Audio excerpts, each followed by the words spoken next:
సత్య మార్గములో నేర్చుకున్న అనుభవమే పరిమళింపచేసి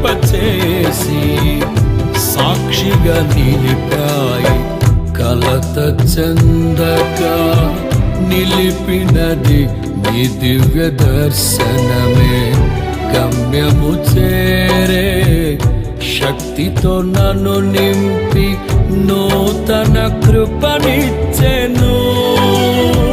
కలత చెందక నిలిపినది నీ దివ్య దర్శనమే. గమ్యము చేరే శక్తితో నన్ను నింపి నూతన కృపనిచ్చెను. ఆరాధ్యుడా, అభిషక్తుడా, ఆరాధన నీకే నా యేసయ్యా. స్తుతి పాత్రుడా, ఆరాధన